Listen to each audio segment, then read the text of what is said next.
Assalamualaikum warahmatullahi wabarakatuh. Haturan mitra, alhamdulillah tepangdangu deui sareng Mang Barna. Urang ngadongeng deui mitra, neraskeun hanca garapan nu katuna, carios kalayan judul Samagaha di Cempala. Ieu dongeng teh karangan Ki Leuksa, kalayan didongengkeun deui ku Mang Barna. Neraskeun hanca nu katuna waktos dinten kamari. Mitra dangu upami teu lepat hanca nu katuna teh parantos dugi ka ari omongan kalahideung jeung kalabiru sakecap-kecapna kadenge ku Ratu Jin jeung anakna. Atuh cakakak duanana seuri bakat ku Bunga. Seuri Jin nu datang ti awang-awang kadengena kahandap mangaguruh pasusul-susul. Kawas guludug pasea jeung gelap anu dordar. Ratu Jin calik dina Mega Malang. Sedengkeun ari Raden Gandara ngadon ucang-ucangan bari ngagak-gak siri, hatena banget ku Bunga. Upami teu lepat dugi kadinya mitra, kumaha terasna mangga urang sami-sami lajengkeun deui wae. Sok kaparayun sadayana.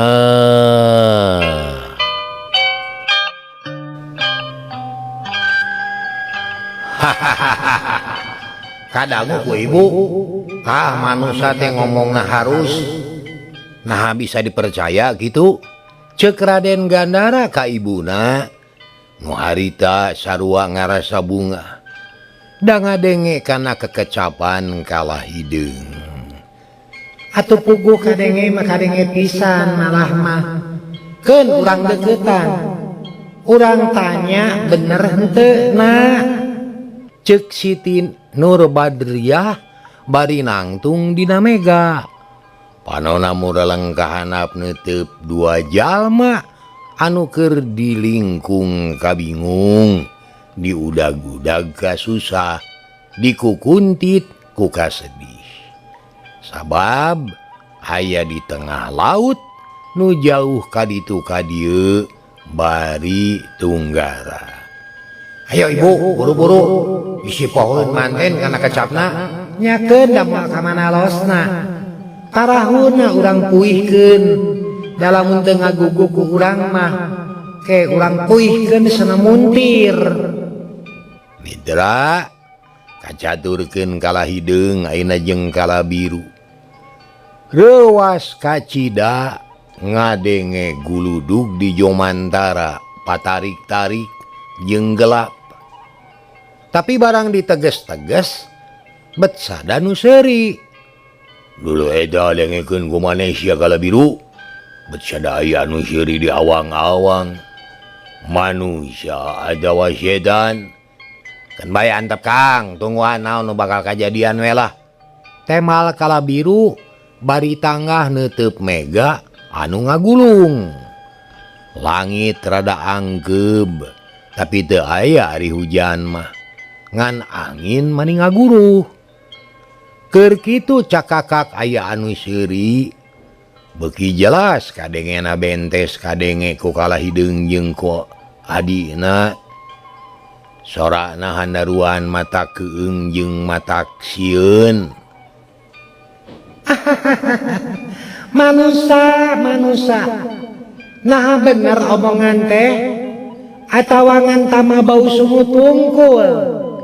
Sakabeh omongan sia kadenge kabeh ku aing ti dieu ti jomantara. Kadenge manusia kitu ceuk eta sora. Gebeg atuh kalahidu teh beuki reuwas.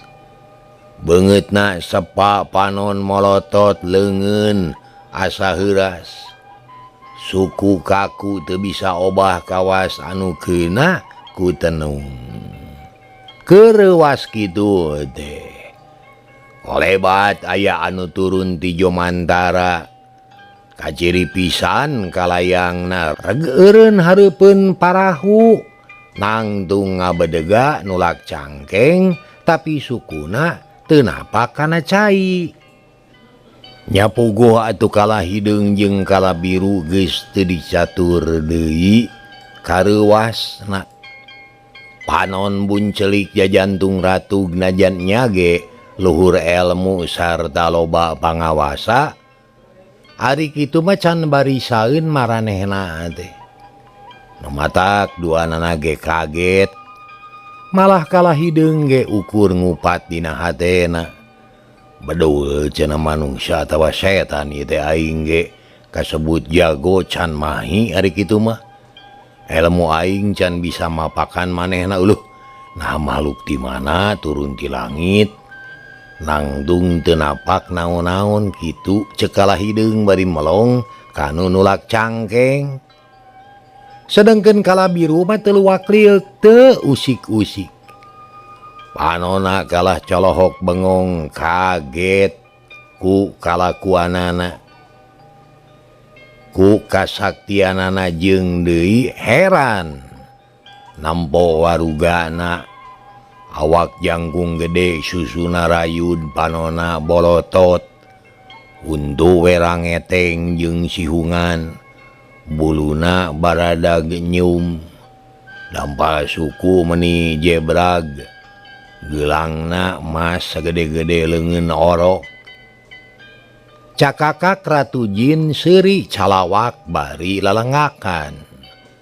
Matana rada sipit ari susu nu rayud oyag-oyagan. Kunaon kalacara lohok? Kutoun atawa kutetelo sia teh manusa? Kitu ceuk Ratu Jin anu harita ngabedega nulak cangkeng hareupeun kala hideung. Malah aneh parahu teh cicing ayeuna mah teu daekeun muih salayang soloyong. Kala hideung jeung kala biru teu nemalan. Anggur carolohok we nempokeun pangawakan Jin anu sakitu janggung jeung gedena. Pok Ratu Jin nanya deui bari tutunyuk. Sedengkeun ari curugna ngacir segede leungeun budak. Hei manusa, kumaha kecap anu tadi naha bohong atawa henteu? Jawab sing jujur si Ayun. Teu bohong. Jawab kala hideung satengah teu sadar. Hate can teteg tapi bibirna bet miheulaan ngajawab. Syukur bagja kumanjangan. Kaula bunga ngadenge omongan sia. Hade eta omongan teh hade pisan. Tapi awas, lamun bohong, Andika bakal cilaka. Bakal cilaka.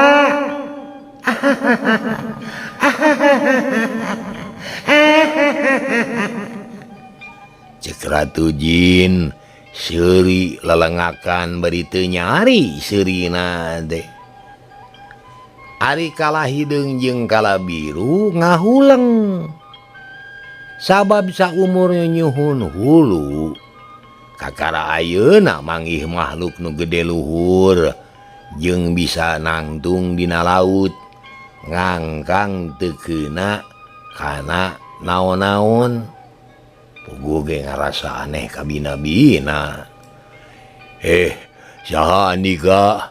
Bangsa naon Andika teh bet aya di dieu? Jeung eta naha seserian teh jiga make eho? Naha setan adawa laut? Adawa setan langit? Ceuk kala hideung make jeung nyaho kana eho sagarupa mitra. Ngomongna sugal jeung kasar.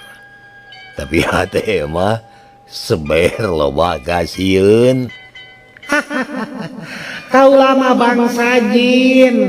lain leho, kaula jin gunung, lain setan laut, lain setan langit. Kaula keur aya di perjalanan, kaula keur boga kahayang. Andika bangsa manusia bakal selamat di perjalanan, bakal tepi kanu dituju. Asal kahayang kaula kudu dicumponan, kudu dilaksanakeun. Mun bohong sarta teu nyumponan kana kahayang kaula, rasakeun ku Andika.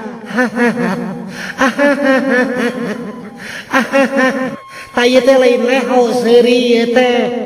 Ih, saliwang. Maksudnya eho lain leho. Pohara mitra. Siti Nurbadariah sakalian ngancam ka Kalahideung jeung Kalabiru. Dipaksa sina nurut kana kahayangna.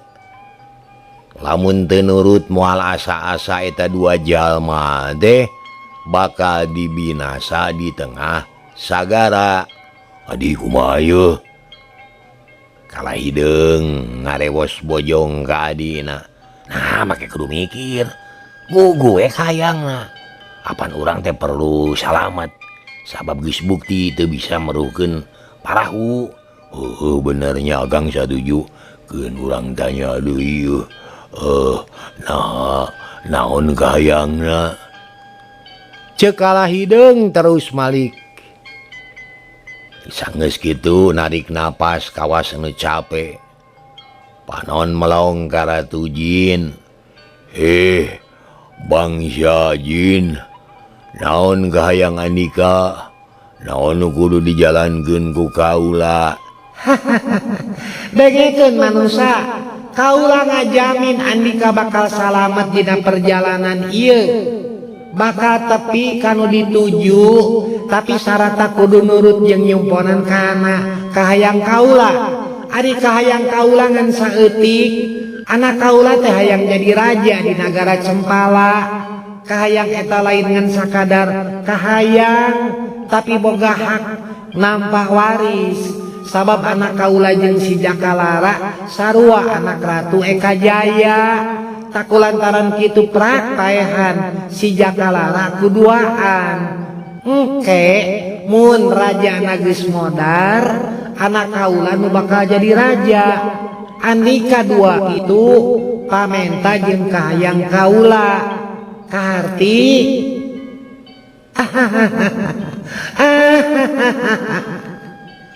Ceuk Ratu Jin siri deui anu teu nyari. Manilalangakan bakatku suka, tapi Kalahideung jeung Kalabiru mah sabalikna. Jadi kaget kadenge pamenta Ratu Jin teh da sugan teh moal kitu kahayangna. Kalahideung tungkul bingung. Kalabiru sarua teu bisa ngajawab kitu salah kieu lain. Digugu lain gugueun apan maranehna ge pangna miang ka Cempala teh hayang jadi raja. Tapi lamun teu digugu da hayang salamet, teu sanggup ngadalikeun parahu sindung tepi ka tujuan. Nah Andika kalaka ngahuleng. Teu ngarti kana tujuan kaula atawa teu sanggup ngajalankeunana. Eta makari milih sanggup jalankeun sarta Andika duaan bakal salamet. Teu sanggup teu aya rugina keur kaula mah. Ngan Andika duaan ulah ngaharepkeun bakal mincak daratan.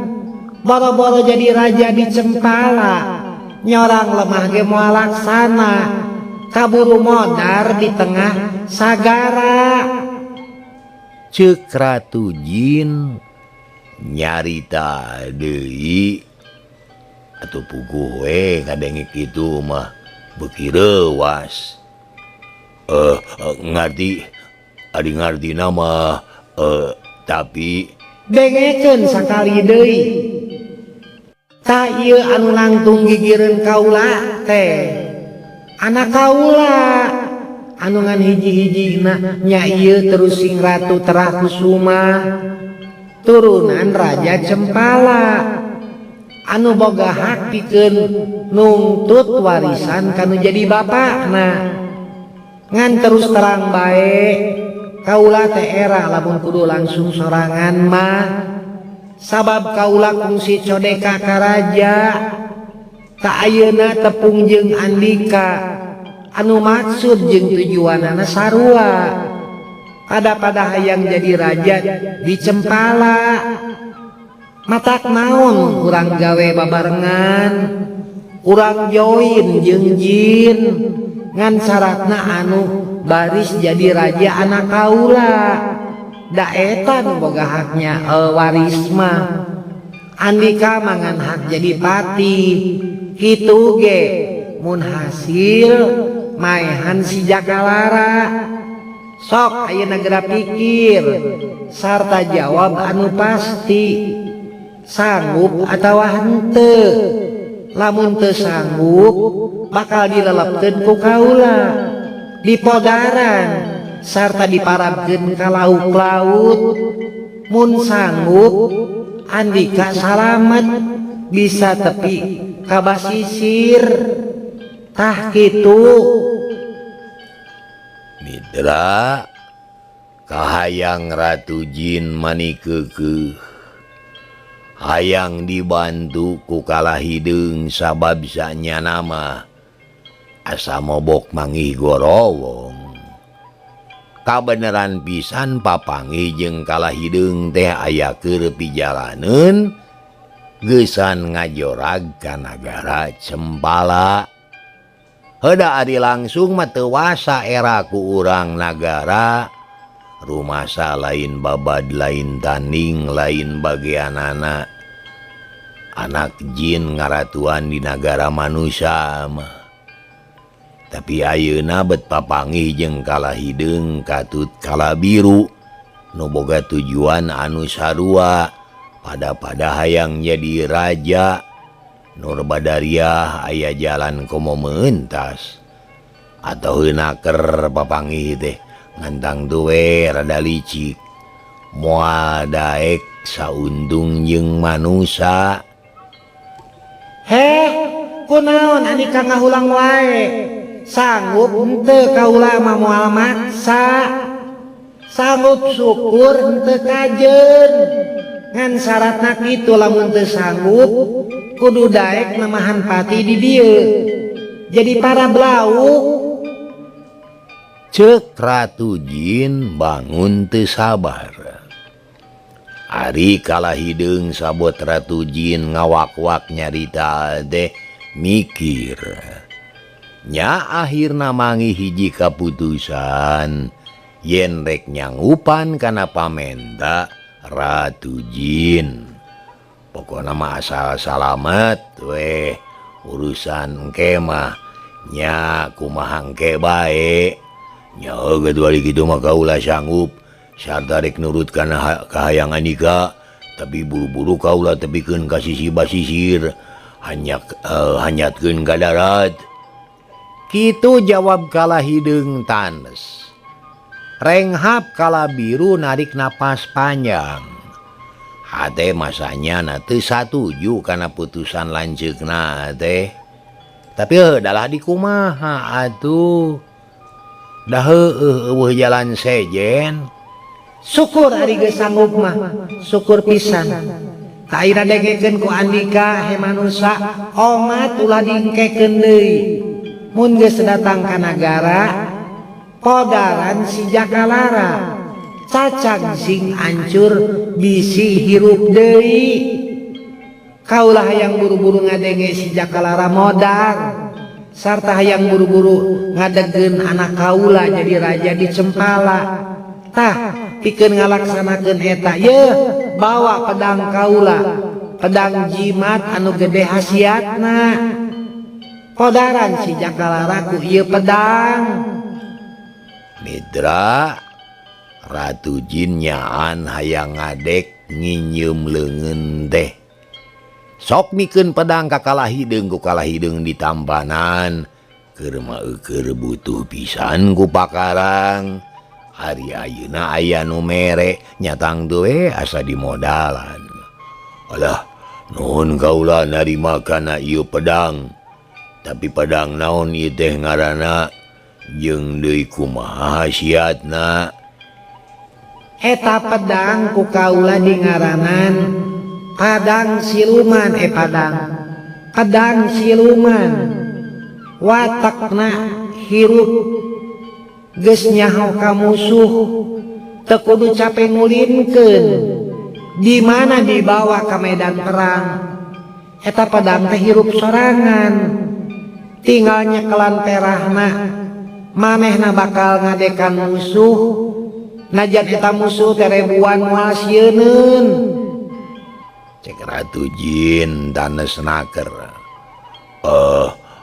Kumaha lamun musuhna loba pisan?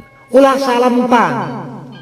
Eta pedang bakal muih kawas kolecer, bakal hideng sorangan mabad musuh nu aya di sabudeureun urang.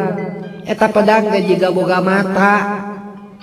Tah kitu watakna andika ulah keueung, ulah sieun. Ratu Jin anu katelah Siti Nurbadariah bener-bener mika ceuceubna ka Raden Jakalara. Ayeuna hayang balitungan rek nagih pati ka Raden Jakalara sababa heula kungsi di Wiwirang, kungsi kasoran di medan perang. Alah nuhun kaula reug-reug ari kitu mah.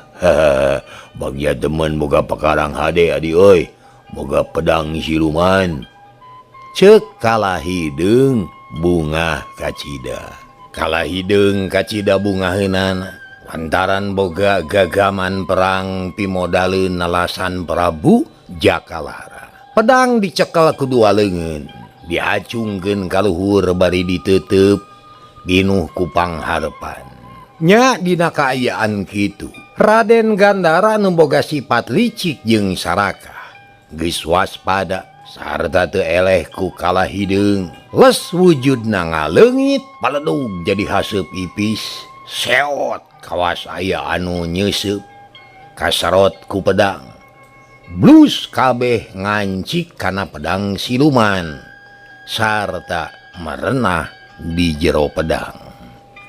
Kalayan boga tekad anu licik, jaga di akhir lamun Kalahideung jeung Kalabiru geus hasil nalasan Raden Jakalara, Raden Gandara bakal bijil tina eta pedang sarta rek maehan Kalahideung jeung adina supaya manehna laluasa moal aya nu ngagokan. Ari Ratu Jin geus ngamaklum, teu rea cacarita ukur seuri bari malong ka Kalahideung. Nu keur suka ngabageakeun pakarang jimat anu mati. Panon Ratu Jin molotot buukna panjang ngarowi giririaban, katebak ku angin laut. Geus Kang lah, gerateuneun pedang teh. Engke deui lamun rek perang, bijilkeun eta pedang teh.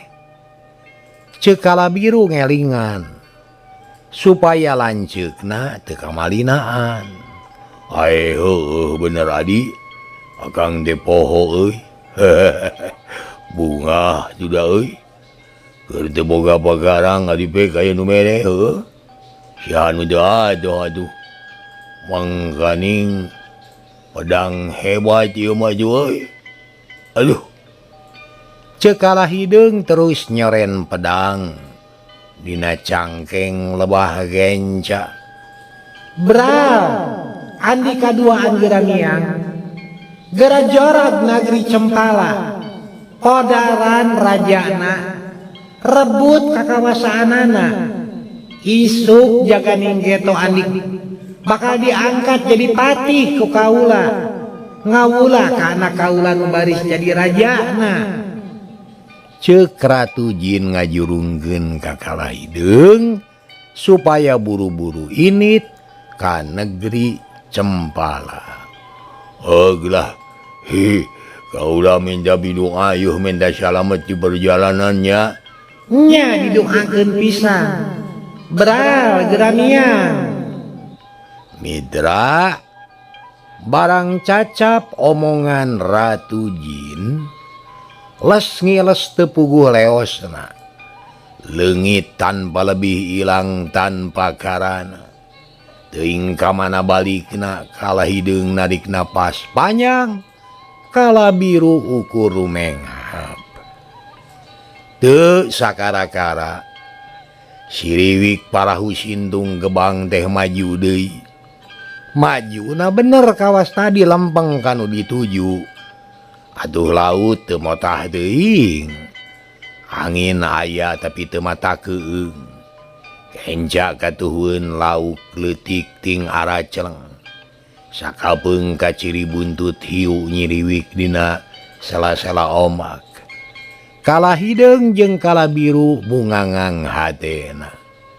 Lantaran geus leupas tina balai, malah mah jadi atoh lantaran boga modal di bahanan pedang siluman ku Ratu Jin. Dasar gede milik euy. Rezeki mah jimana we lah, teu kudu mandi isuk. Neangan mah hese pedang teh. Kudu tatapa tirakat kudu kentel pujit. Kudu cileuh teh tapi urang mah bubuhan keur alus milik. Ngadadak aya nu mahanan nasi padang, ngadadak aya nu mahanan pedang. Cikalah hideung nyarita ka mana wae jika nama hayang nasi padang. Bunga pisan dibere pedang ku Ratu Jin teh. Asa dina pangimpian Kak. Tepupuguh betepung jeung makhluk anehnya Kak. Paingan sakti bisa nangtung luhureun cai. Bisa hibar jeung ngaleungit da geuning Ratu Jin.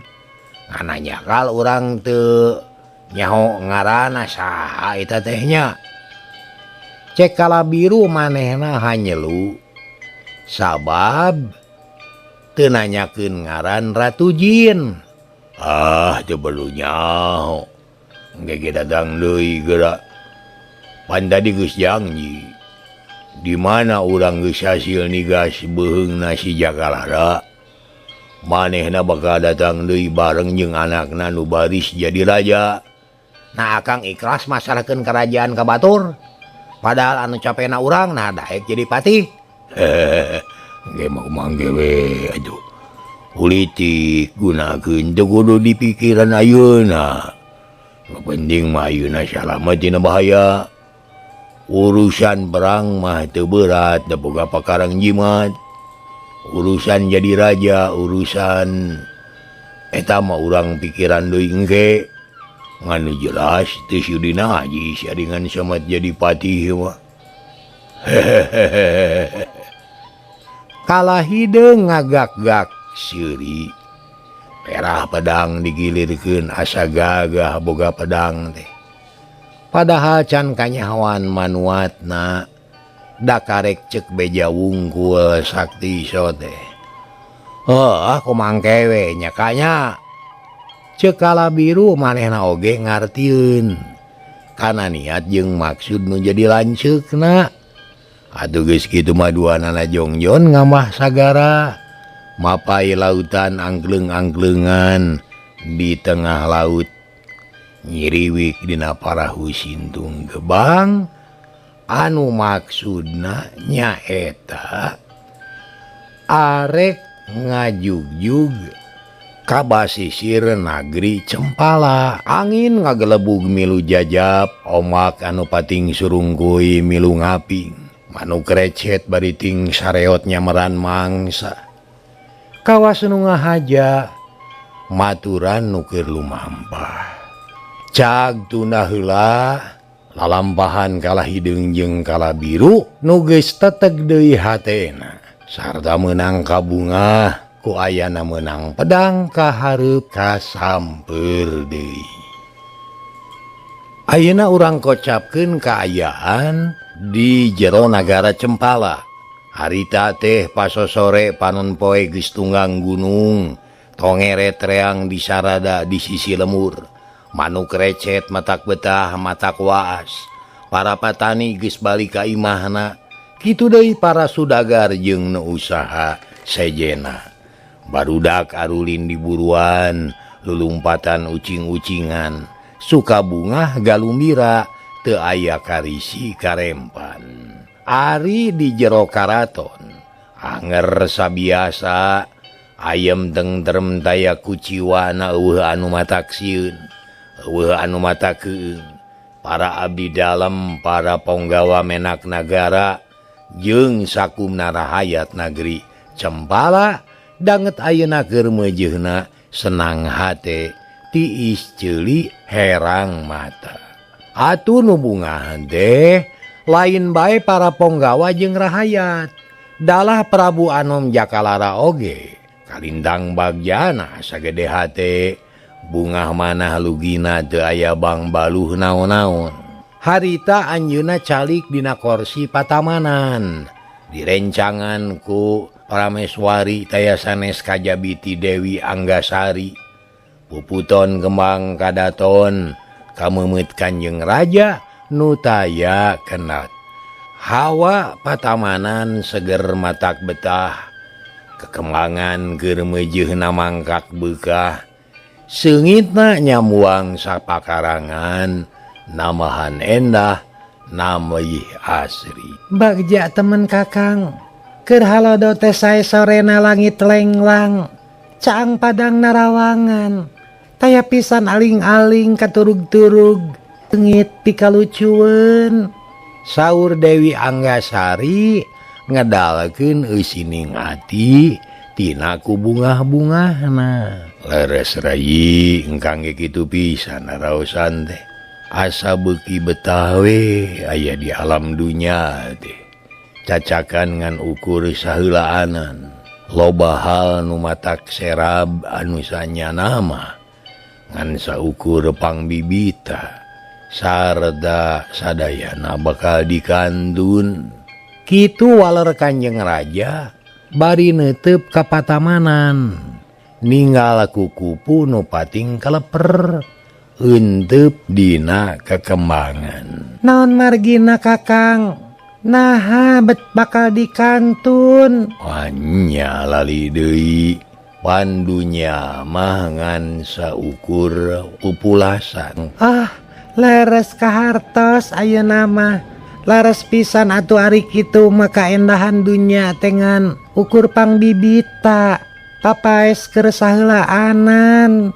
Nanging ieu ge sami bae paparinti Gusti Yang Widi, pamasihan Pangeran anu Maha Kawasa, anu welas tur maha asih ka makhlukna, anu masihan kanikmatan dunya rawuh akhiratna.